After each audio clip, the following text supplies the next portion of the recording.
Thank you. Ladies and gentlemen, you'll be glad to hear that I'm going to be brief, but I've got some interesting messages to tell you.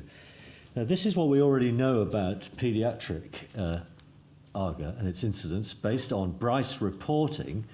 These data all brought together into one by this chap here, Andrew Davidson, states that the incidence of Bryce methodology AAGA is about 0.7%, which is rather higher than it is for adults. Some of these cases were severe, although some of them were less, but that is a number I'd like you to bear in mind. These are our reports from the 300 overall of AAGA reports for NAP5, and these are the numbers within the age groups. These are the cases we were really happy about. We had data on which to base a comment, and they're actually rather few. And the main message from that is actually the AAGA in children is about the same as it is in adults in overall messages to you. But the surprising thing was that we had enough of these statement only or unassessable cases to bring in a story. And here's one. Perhaps I need to show you a couple.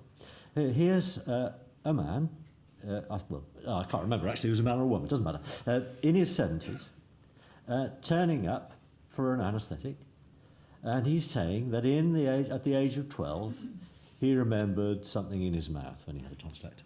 Now, he's had other anaesthetics. This is the first time he has thought that it was important to mention it. And here's another case, which I won't dwell on.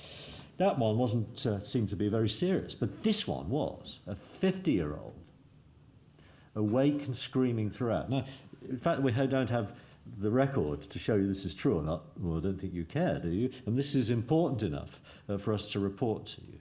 And it was long ago. And so when you add up all these, 13, the largest group, the records weren't available. The anaesthetics were long ago. There may have been many anaesthetics in the intervening period.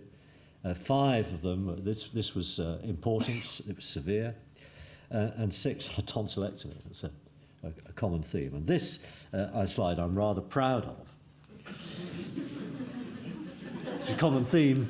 Look, I've included young people here, but to cast these out because most of these were young women having obstetrical gynecological procedures which were of an adult nature, if I put it that way.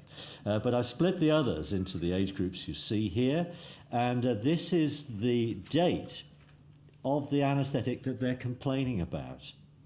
The red ones are the A and Bs, and the blacks are the ones that we don't have a record about. So you can see the spread. And I can share with you this, that David Smith, over coffee first thing this morning, he assessed all of these, and he says there's a cohort of patients before the NHS was started. So we've got an elderly group out there who can remember an awareness event in an anaesthetic when they were a child before the NHS. Right? I'm not showing you those. So that, I think, is a powerful image that I'd like you to leave you with. So the 2 major findings of this work. Very few children themselves report AAGA. That's interesting. Patients may delay it. And if there are 500,000 general anaesthetics given to children under the age of 16, and if it is true that 0.7% of them should actually report, they did suffer it, if you ask them, they'll tell you. We've got a missing number here, which is rather large. The reason for that is, well, we don't know. It's all speculative. Obviously, there's different methodology here. It may be that children can't interpret it. They don't think it's important enough. It's speculative. I don't know. It may be that parents suppress their reporting. And this was a common thing in 1 or 2 of the reports here. Paediatric anaesthesia is different.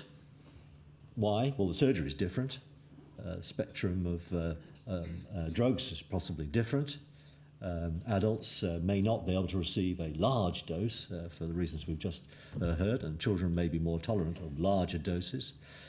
These pictures are in the report, and I put them in because they explain that a lot of children are going to have an inhalational induction. Again, I speculate, but maybe that is the reason why AAGA may be less than it is in adults. You can see that a child is going to be, by that method, tolerant of a face mask for certain. Before and the cannula goes in when they're asleep, it's testing out their depth all the way down.